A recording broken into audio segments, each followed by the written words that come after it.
दिल ने अपना मान लिया है, हमने तुम्हें पहचान लिया है।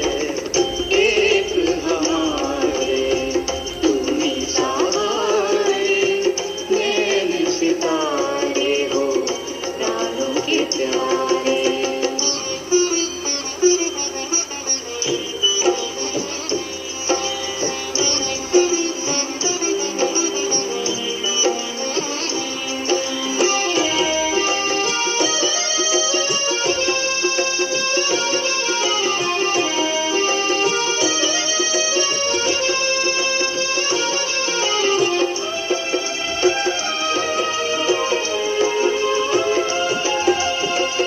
लाखों पर्दे तुम्हें छिपाए, दुनिया वाले भी बहकाए।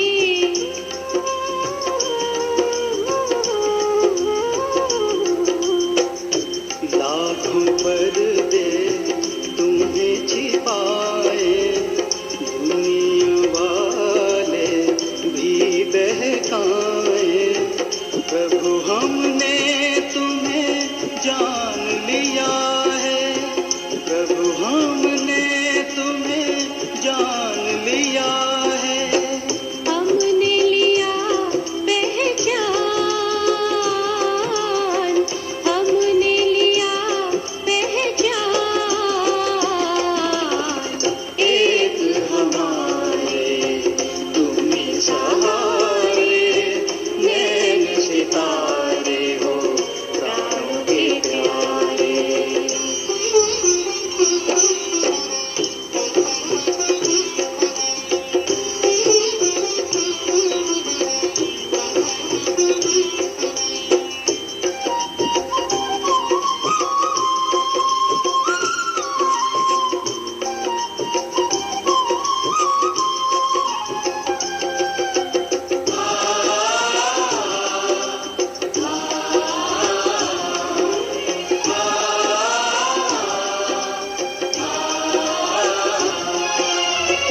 मन की डोर तुम ही संग बांधी, तोड़ सके ना तूफान भी।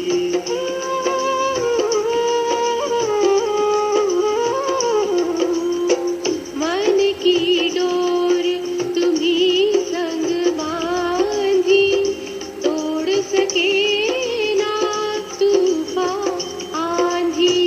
स्नेह पाश में बांध लिया है, स्नेह पाश में बांध लिया है। अब तो बस यही ठान लिया है, अब तो बस यही ठान लिया है। हमने लिया पहचान, हमने लिया पहचान। एक हमारे तुम ही सहारे,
ओम शांति।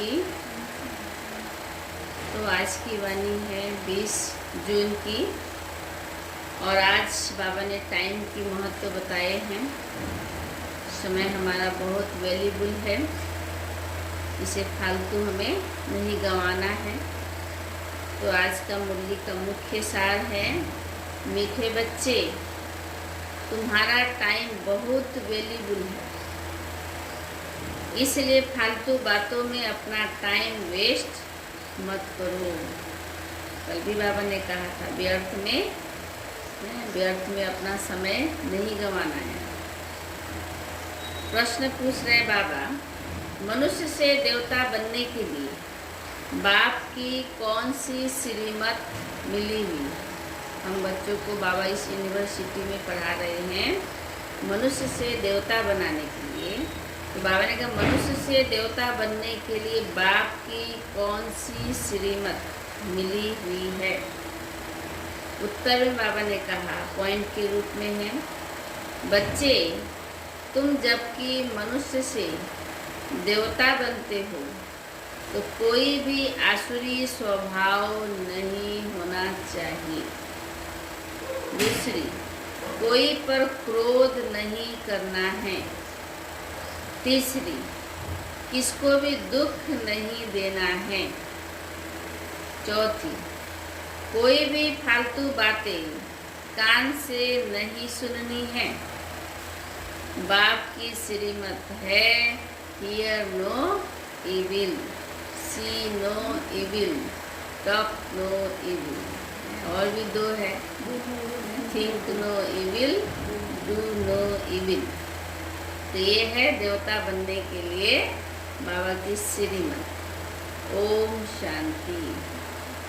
बाबा ने कहा तुम बच्चों का बैठना सिंपल है, कहाँ भी बैठ सकते हो, चाहे जंगल में बैठो, पहाड़ी पर बैठो, घर में बैठो या कुटिया में बैठो, कहाँ भी बैठ सकते हो। अभी तो सभी घर में ही बैठे हैं, घर में ही अनुभव करना है कि मैं क्लास में बैठा हूँ, बाबा से मुरली सुन रहा हूँ।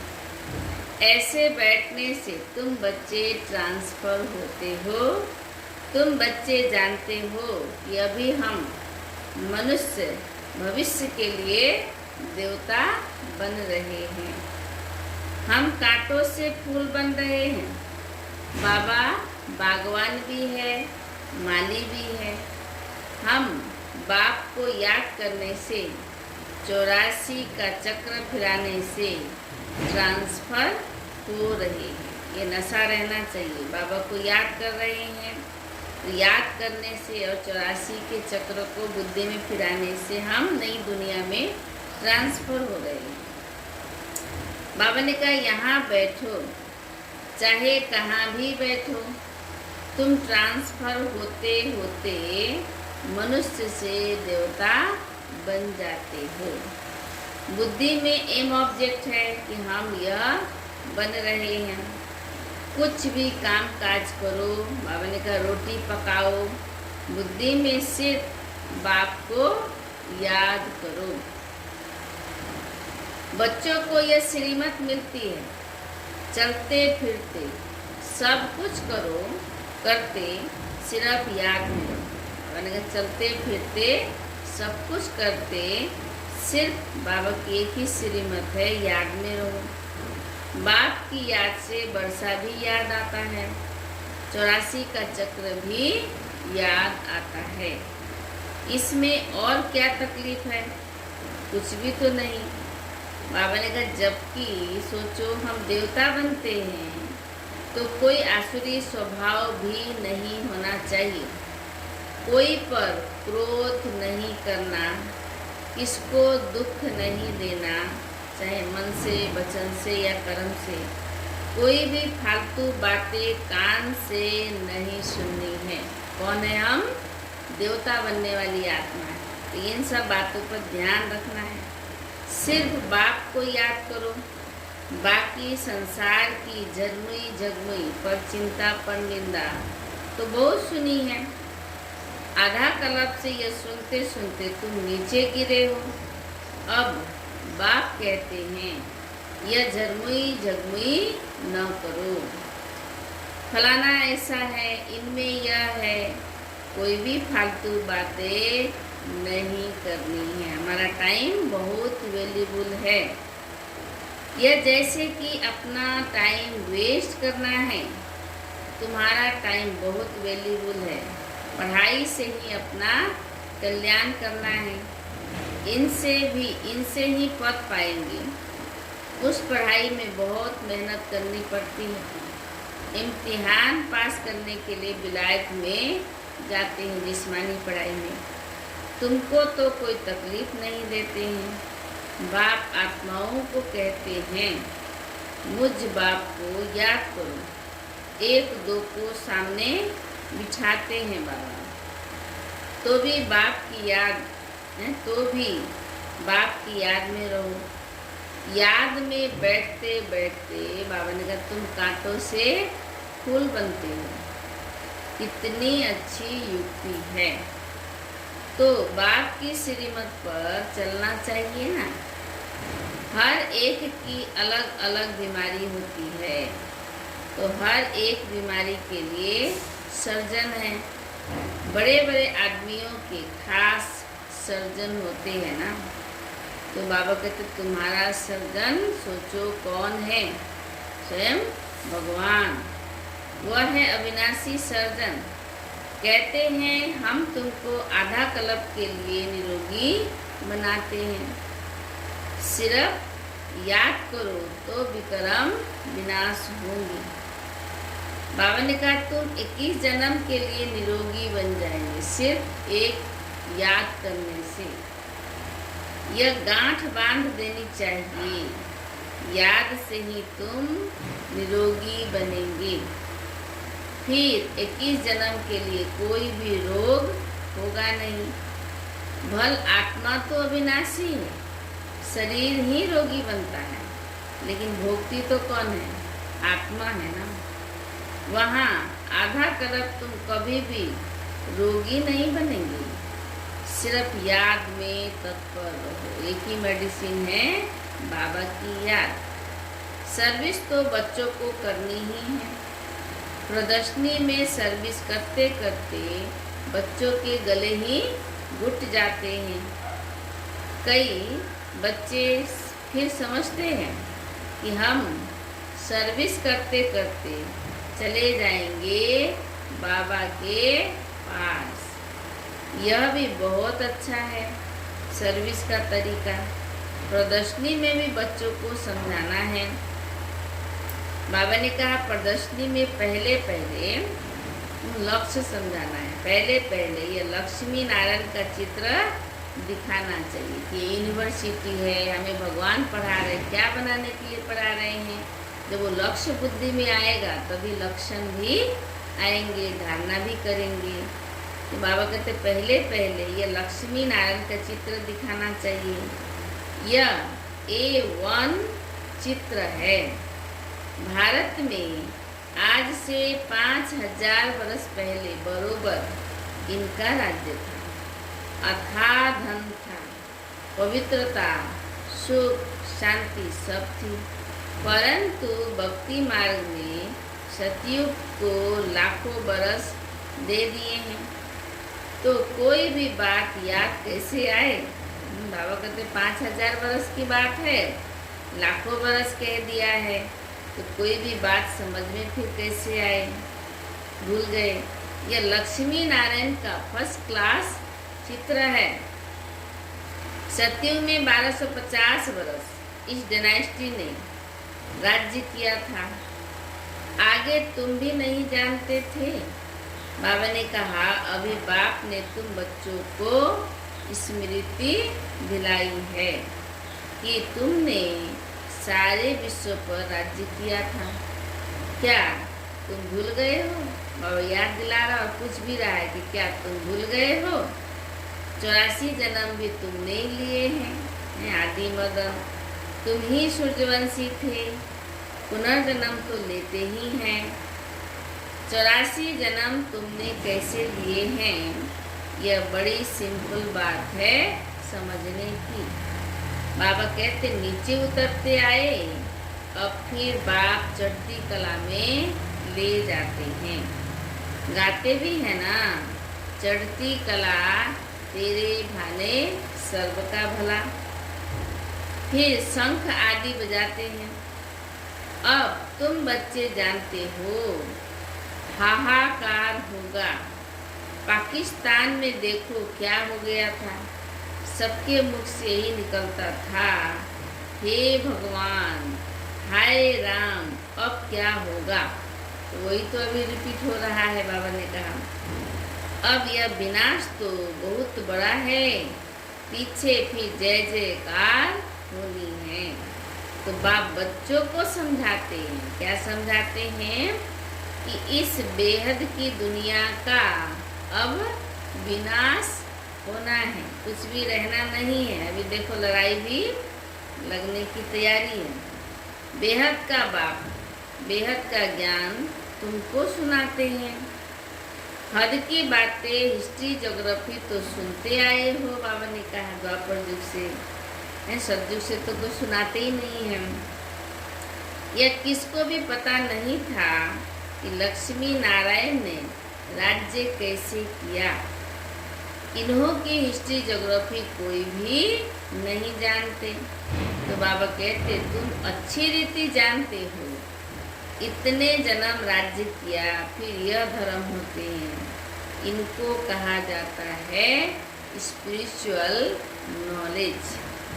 जो स्पिरिचुअल फादर बच्चों को बैठ देते हैं टीचर के रूप में, वहाँ तो मनुष्यों को पढ़ाते हैं, जिस्मानी पढ़ाई। यहाँ हम आत्माओं को परमात्मा बाप आप समान बना रहे हैं। टीचर जरूर आप समान बनाएंगे ना। तो बाप कहते हैं मैं तुमको अपने से भी उच्च डबल सिरताज बनाता हूँ। आप समान भी तो बनाते ही हैं ज्योति बिंदु रूप में, और बाबा कहते हैं आपको मैं अपने से भी ऊंचा डबल सिरताज डबल पूज्य बनाता हूँ। एक है लाइट का ताज मिलता है याद से, बाबा ने कहा लाइट का ताज मिलता है याद से। जितना योग करेंगे, बाबा को याद करेंगे, उतना पवित्र बनेंगे, और वो है लाइट का ताज। और 84 के चक्र को जानने से तुम चक्रवर्ती राजा बनते हो, तो रतन जरी ताज होते हैं। अभी तुम बच्चों को 3 गति समझाते हैं बाबा, 3 की गति, कर्म, अकर्म और विकर्म की गति भी समझाई है। इसीलिए हमें कर्मों पर ध्यान देना है, जैसा कर्म करेंगे वैसा फल पाएंगे। सतयुग में कर्म अकर्म होता है, कोई हिसाब किताब नहीं बनता। रावण राज्य में ही कर्म विकर्म बनता है, होता है। सीढ़ी उतरते आते हैं, कला कम होते होते उतरना ही है। तो बाबा कहते कितना छीछी बन जाते उतर करके, कहाँ सोचो क्या थे और अभी क्या छीछी बन गए थे। फिर बाप आकर भक्तों को फल देते हैं। दुनिया में भक्त तो सब हैं, सतयुग में भक्ति कोई होता नहीं। भक्ति कल्ट कहाँ है, वहाँ तो ज्ञान की प्रारब्ध होती है सतयुग त्रेता।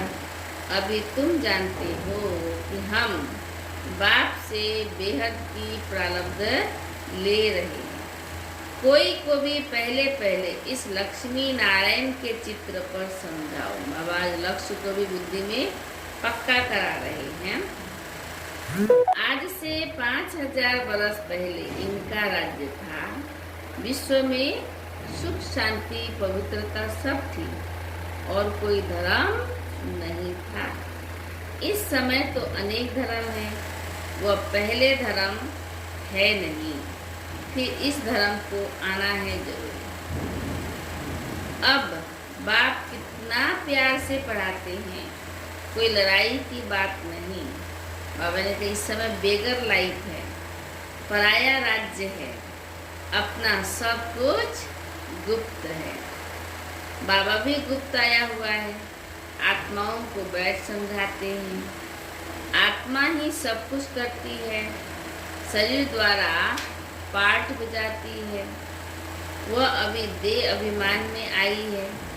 अब बाप कहते हैं देही अभिमानी बनो। बाप और कोई जरा भी तकलीफ नहीं देते हैं। बाप जब गुप्त रूप में आते हैं तो तुम बच्चों को गुप्त दान में क्या देते हैं? विश्व की बादशाही देते हैं। तो बाबा कहते तुम्हारा सब गुप्त है। ज्ञान, बाप भी गुप्त, ज्ञान भी गुप्त, प्राप्ति भी गुप्त। इसलिए रसम के रूप में कन्या को जब दहेज देते हैं तो गुप्त ही देते हैं, जो दिखावा देते ही देते हैं, लेकिन कन्या को फिर गुप्त रूप में देते हैं। वास्तव में गाया जाता है गुप्त दान महापुण्य। 2-4 को मालूम पड़ा तो वह ताकत कम हो जाती है। क्या बोला बाबा? यानी ये जो दान हम करते हैं, ज्ञान दान तो सबको पता चलना चाहिए, लेकिन जो हम धन दान करते हैं, कुछ भी दान करते हैं, बाबा की सेवा में लगाते हैं, तो ऐसा नहीं ढिंढोरा पीट देना है। बाबा ने कहा वो यहीं खत्म हो जाता है। इसीलिए कहते हैं गुप्त दान में बहुत ताकत होती है। बाप कहते हैं बच्चे तुम प्रदर्शनी में पहले इस लक्ष्मी नारायण के चित्र पर सबको समझाओ। तुम क्या समझाओ? तुम चाहते हो ना विश्व में शांति हो, परंतु वो कब थी यह किसकी भी बुद्धि में नहीं है। अभी तुम जानते हो कि सतयुग में पवित्रता, सुख, शांति सब थी। याद भी करते हैं फलाना स्वर्गवासी हुआ, समझते कुछ भी नहीं। कोई दुख तकलीफ कुछ भी होता है, शरीर छोड़ देते हैं तो क्या सोचते हैं कि सतयुग में स्वर्ग में सुख मिलता है। यानी वो सुख कब कहाँ कैसे थी किसी को भी नहीं पता, तो कह देते हैं फलाना स्वर्गवासी हुआ, समझते कुछ भी नहीं। जिसको जो आया वो कह देते हैं, अर्थ कुछ भी नहीं जानते। तो बाबा ने क्या कहा? यह सब ड्रामा है, ड्रामा में नूंद है। मीठे मीठे बच्चों को बुद्धि में ज्ञान है कि हम 84 का चक्र लगाते हैं। अभी बाप आए हैं पतित दुनिया से पावन दुनिया में ले जाने। बाप की याद में रहते रहते ट्रांसफर हो जाते हैं, कांटे से फूल बनते हैं, फिर हम चक्रवर्ती राजा बनेंगे। बनाने वाला कौन? बाबा वो भी बुद्धि में निश्चय कराता है। बनाने वाला बाप है। वह परम आत्मा तो सदैव प्योर है, वही आते हैं प्योर बनाने। तो बाबा कहते सतयुग में तुम बहुत खूबसूरत बन जाते हो, गुणों से, पवित्रता से। वहाँ नेचुरल ब्यूटी रहती है। आजकल तो आर्टिफिशियल श्रृंगार करते हैं ना, क्या क्या फैशन निकला है, कैसी कैसी ड्रेस पहनते हैं। आगे फीमेल्स बहुत पर्दे में रहती थी कि कोई की नज़र ना पड़े, अभी तो और ही खुला कर दिया है। तो जहाँ तहाँ गंध बढ़ गया है, क्रिमिनल दृष्टि बन जाती है।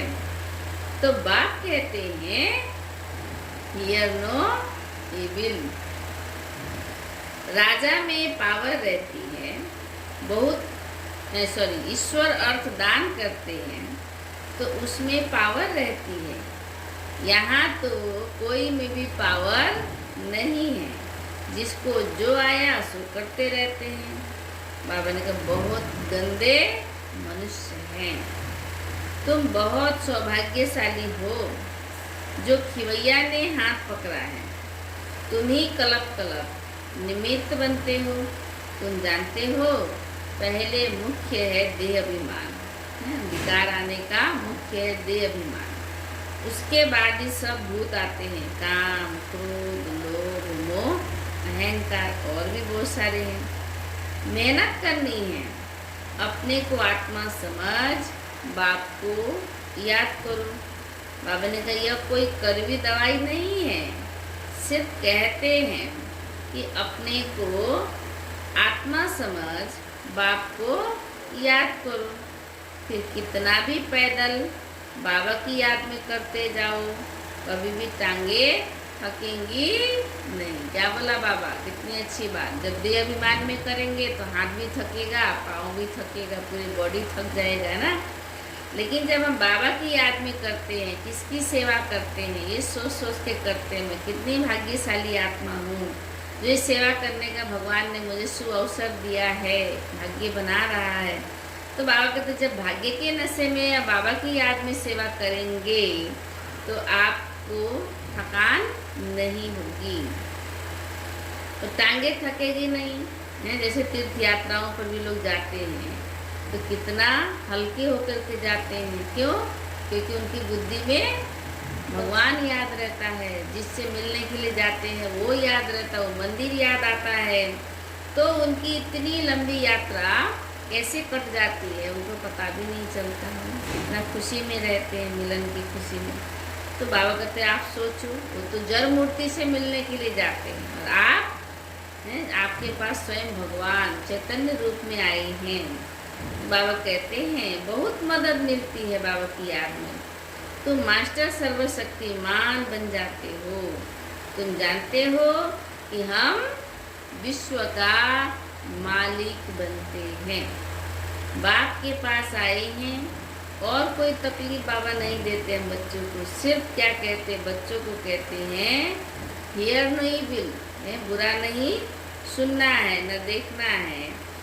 जो सर्विसेबल बच्चे हैं उनके मुख से तो सदैव ज्ञान रतन ही निकलेंगे।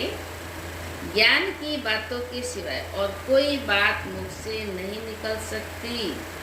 तुम्हें बाह्यत, झरमुई, झगमुई की बातें कभी नहीं सुननी है। पर निंदा, पर चिंतन है ना, ये वैसा वो वैसा, बाबा ने कहा नहीं सुननी है। सर्विस करने वालों के मुख से सदैव रतन ही निकलते हैं। ज्ञान की बातों के सिवाय बाकी सब है पत्थर। जो भी कुछ बोलेंगे वो पत्थर है। उससे और ही क्या होगा, तकदीर खराब होगा, संस्कार खराब होंगे, किसी का भी कल्याण नहीं होगा। पत्थर नहीं मारते तो जरूर ज्ञान रतन देते हैं, या पत्थर मारेंगे या अविनाशी ज्ञान रतन देंगे, दोनों में से एक तो होगा। जिसकी वैल्यू, बाबा ने कहा जिसकी वैल्यू कथन नहीं कर सकते हैं, ज्ञान रतन, बाप आकर तुमको ज्ञान रतन देते हैं। वह है भक्ति, पत्थर ही लगाते रहते हैं। बच्चे जानते हैं कि बाबा बहुत बहुत मीठा है, आधा कल्प गाते आते हैं। तुम माता पिता हम बालक तेरे, तुम्हारी कृपा से सुख घनेरे, परंतु अर्थ कुछ भी नहीं समझते थे। तोते मिसल सिर्फ गाते रहते थे। तो बाबा कहते तुम बच्चों को इस समय सब जानकारी है, सारा ज्ञान मिल गया है, तो तुमको कितनी खुशी होनी चाहिए। बाबा हमको बेहद का वर्षा विश्व की बादशाही देते हैं। 5000 बरस पहले हम विश्व के मालिक थे, अभी नहीं हैं, फिर बनेंगे। सिर्फ बाबा ब्रह्मा द्वारा वर्षा देते हैं। तो बाबा ने कहा ब्राह्मण कुल चाहिए ना, हम शूद्र रूप में वर्षा नहीं ले सकते, पहले ब्राह्मण बनना पड़ेगा। तो ब्राह्मण कुल चाहिए ना। भागीरथ कहने से भी समझ न सके, इसलिए ब्रह्मा और उनका फिर ब्राह्मण कुल है। ब्रह्मा तन में प्रवेश करते हैं, इसलिए उनको भागीरथ कहा जाता है, भाग्यशाली रथ। ब्रह्मा के बच्चे हम सब ब्राह्मण हैं। अब बाबा कहते हैं ब्राह्मण मुख्य है चोटी, विराट रूप भी ऐसा होता है, पहले चोटी फिर है, कहते हैं ना ब्राह्मण, देवता, क्षत्रिय, वैश्य, शूद्र। तो ऊपर में बाबा ने कहा विराट रूप भी ऐसा होता है। ऊपर में बाबा फिर संगम युगी ब्राह्मण जो कि ईश्वरीय संतान बनते हैं। तुम जानते हो कि अभी हम ईश्वरीय संतान हैं, डायरेक्ट हम ईश्वर की गोद में हैं, ईश्वरीय संतान हैं। फिर बनेंगे दैवी संतान, तो डिग्री कम हो जाएगी, देखो, ईश्वर की याद से, ईश्वर की गोद में बैठने से हम देवता बनते हैं और फिर वहाँ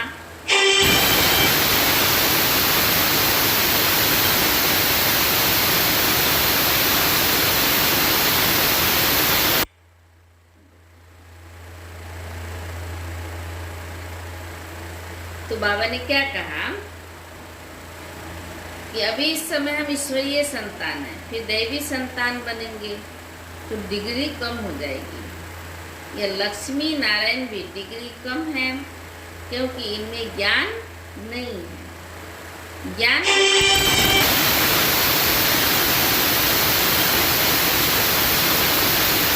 कहेंगे, इन्होंने ज्ञान से यह पद पाया है। बाबा ने कहा इन्होंने ज्ञान से यह पद पाया है। ये ईश्वरीय ज्ञान, आध्यात्मिक आत्मा और परमात्मा के ज्ञान से, सृष्टि चक्र के ज्ञान से यह पद पाया है।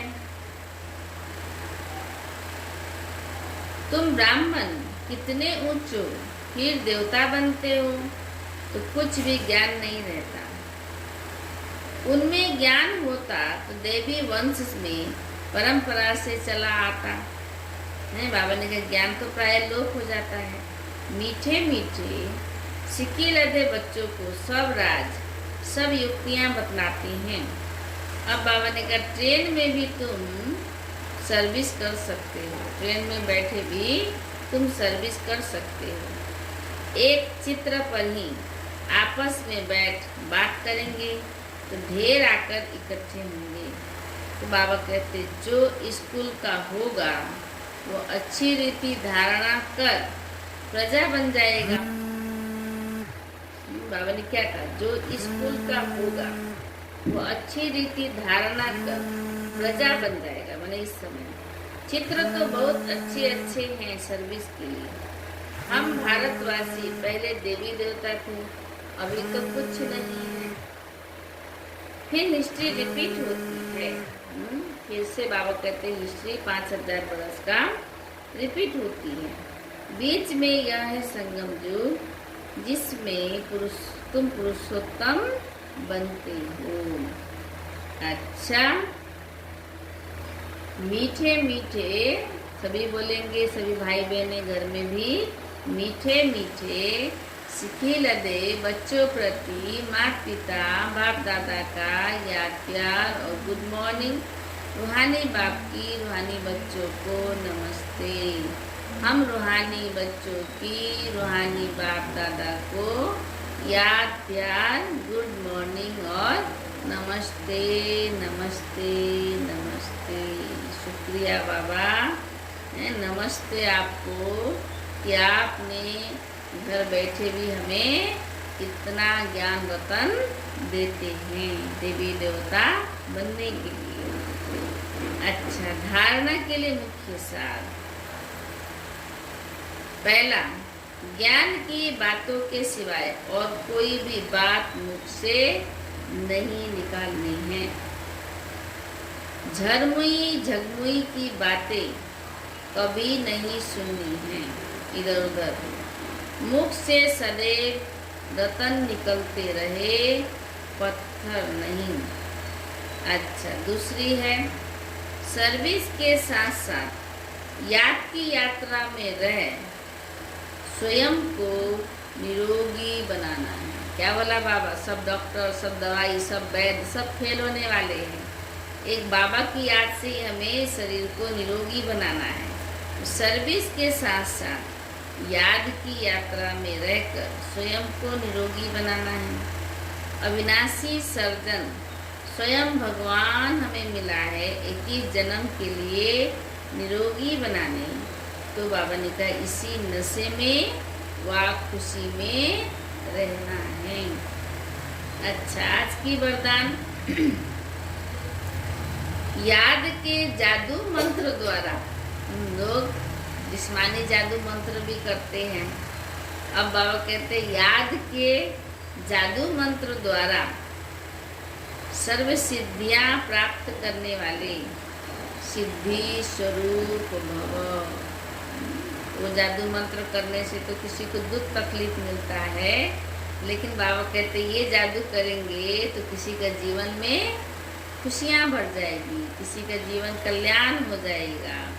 तो बाबा कहते याद के जादू मंत्र द्वारा सर्व सिद्धियाँ प्राप्त करने वाले सिद्धि स्वरूप भव।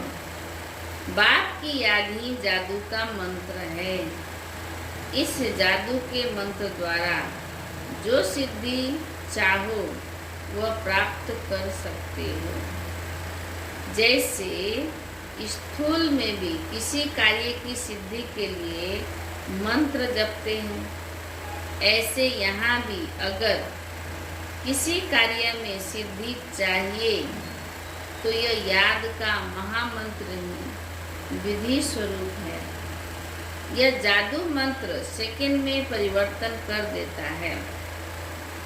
इसे सदा स्मृति में रखो तो सदा सिद्धि स्वरूप बन जाएंगे, क्योंकि याद में रहना बड़ी बात नहीं है, सदा याद में रहना यही बड़ी बात है। क्या बोला बाबा? याद में रहना बड़ी बात नहीं, लेकिन सदा, चाहे वो दुख हो, सुख हो, दुख हो, निंदा हो, स्थिति हो, मान अपमान है, कुछ भी हो, हार जीत है, जैसे अभी भी है, ऐसा समय आया है, फिर ये समय चला जाएगा है, ऐसा हमेशा तो रहेगा नहीं। तो बाबा ने कहा कि याद में है, उस समय में भी हमें बाबा को याद करना है। तो याद में रहना ये कोई बड़ी बात नहीं है, सदा याद में रहना है, यही बड़ी बात है। इसी से सर्व सिद्धियाँ प्राप्त होती है। अच्छा, आज का स्लोगन है सेकंड में विस्तार को सार में समा लेना। सेकंड में विस्तार को सार में समा लेना, ये क्या है? बाबा ने कहा सेकंड में विस्तार को सार में समा लेना, अर्थात अंतिम सर्टिफिकेट लेना। अभी इतना विस्तार है और सार क्या है? मैं एक आत्मा हूँ और मेरा एक बाबा है। इस सारी पुरानी दुनिया को छोड़ के हमें नया दुनिया में आने के लिए पहले घर जाना है। तो बाबा ने कहा ये सेकंड की बात है, ये इसके लिए हमें प्रैक्टिस करनी है, अभ्यास करना है। तो सेकंड में विस्तार को सार रूप में समा लेना, यानी आत्मा समझेंगे तो सब सार में आ जाएगा, देह समझेंगे तो विस्तार हो जाएगा। यही है अंतिम सर्टिफिकेट लेना। अच्छा, ओम शांति। तो हम सब आज कौन सी आत्मा हैं? याद के जादू मंत्र के द्वारा सिद्धियां प्राप्त करने वाले हम सिद्धि स्वरूप आत्मा हैं। कोई भी कार्य हम याद के बल से, याद की शक्ति से हम सिद्धि स्वरूप बन सकते हैं। अच्छा, तो आज की मम्मा का विशेषता है, पहला दिन का क्या था, रिपीट करते रहते हैं, क्यों? क्योंकि याद रहे। पहला दिन का था अंतर्मुक्ता, दूसरा दिन का था कर्मेंद्रिय जीत महाकाली, तीसरा था ड्रामा पर अटल निश्चय, और चौथा क्या था? सबके प्रति समभाव समदृष्टि, और कल का क्या था? सदा एवर रेडी। मम्मा ने एक की मृत्यु से कैसे पाठ पक्का कराया कि हमें एवर रेडी कैसे रहना है ना, शरीर पर भरोसा नहीं है। आज की विशेषता है अटूट निश्चय। मम्मा को एक बाबा पर अटूट निश्चय था। मम्मा को बाबा की हर बात पर इतना अटूट निश्चय रहता था कि बाबा की बातों पर किसी यज्ञ वत्स की टीका टिप्पणी सुन ही नहीं सकती थी। मुरली पर कोई टीका टिप्पणी कर दिया, बाबा ने ऐसा बोला, उस दिन तो ऐसा बोल दिया है ना, तो मम्मा ये सुन नहीं सकती थी। बाबा के महावाक्यों पर बेहद प्यार और विश्वास था। एक बार किसी बच्चे ने मम्मा से कहा, मम्मा देखो बाबा ने आज इस पॉइंट को बदल दिया। पहले कहता था मैं ज्योतिर्लिंगम हूँ, अभी कहता है कि मैं ज्योति स्वरूप हूँ, यह क्या है? तब मम्मा तबाक तपाक से बोली, जब बाबा ने ज्योतिर्लिंगम अथवा ज्योति स्वरूप बताया था तो तुमको साइज माप करके बताया था क्या कि कितना हूँ, कितना है? साइज माप करके बताया था क्या कि कितना है? यह बात बिल्कुल मम्मा नहीं सुन सकती थी कि बाबा ने पॉइंट बदल दी। सभी को कहा करती थी कि उस समय तुम लोग छोटे थे, बिंदु क्या है नहीं समझ सकते थे, कुछ तो समझ में आए, इसलिए बाबा अपना रूप ज्योतिर्लिंगम अथवा ज्योति स्वरूप बताते थे। देखो कितना सुंदर से स्पष्ट कर दिया। आज बाबा ने तुमको अपना ओरिजिनल यानी मूल स्वरूप ज्योति बिंदु बता दिया। बाबा का असली रूप ज्योति बिंदु है, गुणों का वही सिंधु है। कितना सुंदर से बच्चों का संकल्प को विराम दे दिया। अच्छा, आज का अंतिम संगम युग के अंतिम समय के नज़ारे अव्यक्त मुरलियों से लिया गया है।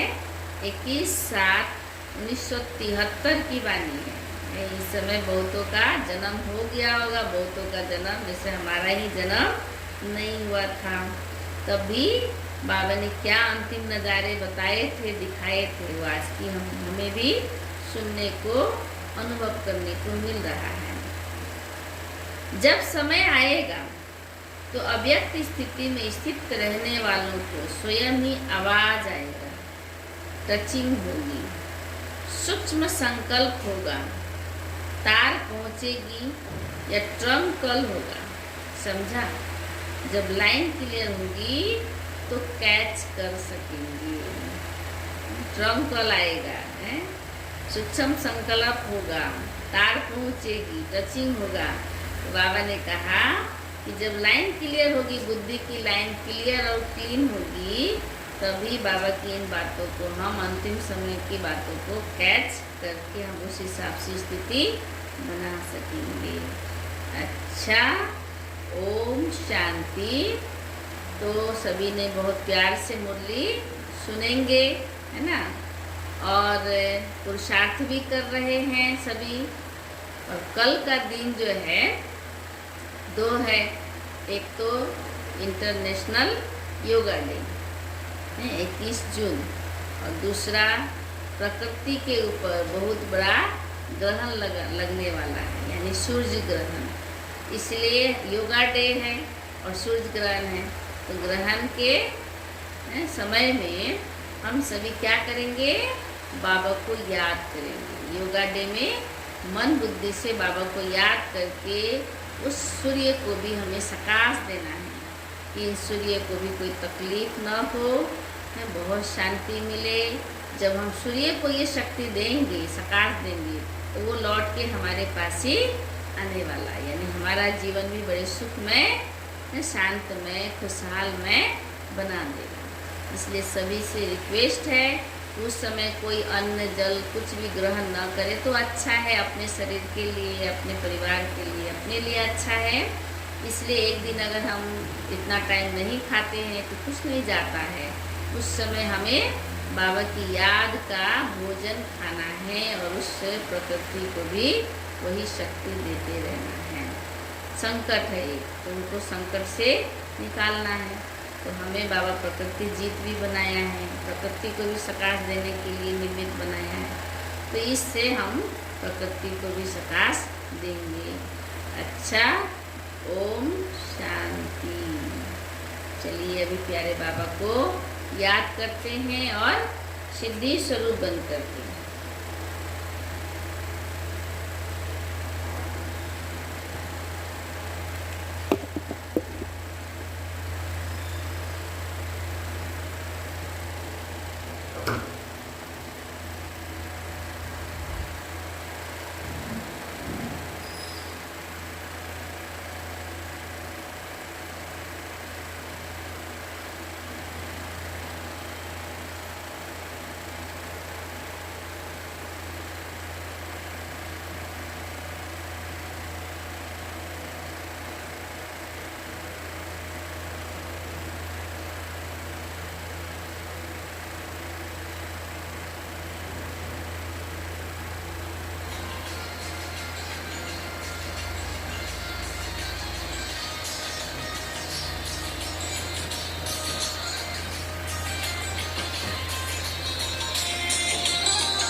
पकड़ ले बाबा, ये हाथ कभी अब छूटे ना, साथ तेरा ना छूटे, तू मुझसे रूठे ना। तू हाथ पकड़ ले बाबा, ये हाथ कभी अब छूटे ना, साथ तेरा ना छूटे, तू मुझसे रूठे ना।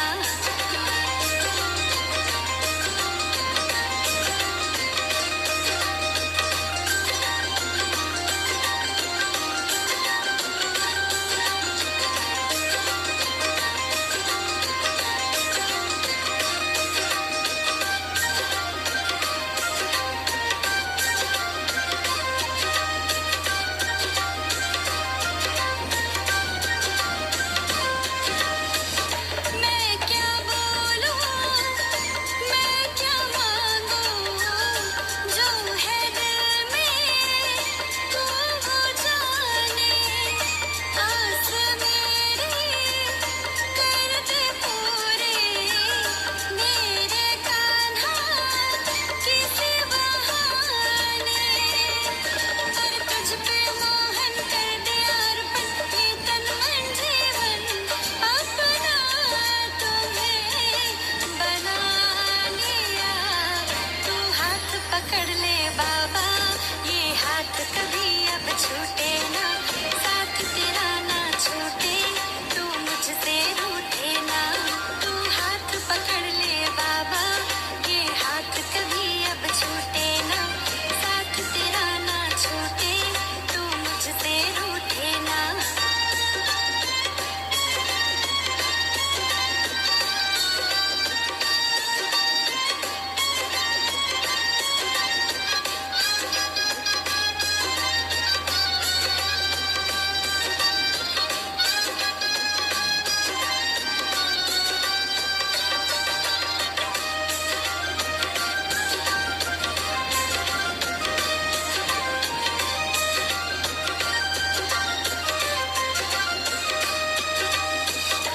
मेरे जीवन का है ये कहना, तेरी सेवा नित्य करूँगी।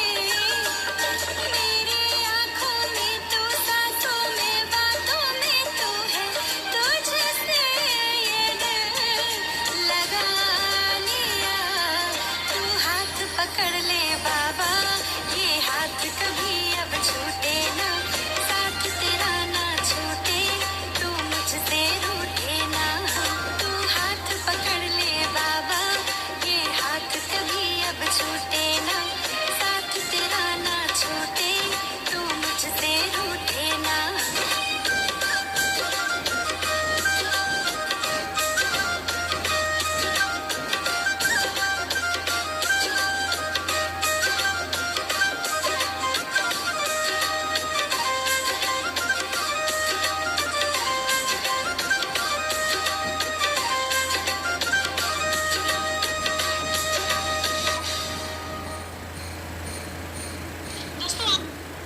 ओम शांति। एक रिक्वेस्ट दोबारा मैं कर रही हूँ। अभी हम न्यू आईडी में फिर से मुरली सुना रहे हैं, सिलीगुड़ी की आईडी में। तो आप सभी से रिक्वेस्ट है कि फिर से सब्सक्राइब करेंगे, लाइक शेयर भी करेंगे। कल शायद इतने लोग मुरली नहीं सुने थे, इतने व्यूवर दिखाई नहीं दिए, इसलिए बाबा की मुरली बड़े प्यार से सभी को सुनना है और सब्सक्राइब पहले कर लेना है, लाइक शेयर भी करते रहना। ओम शांति।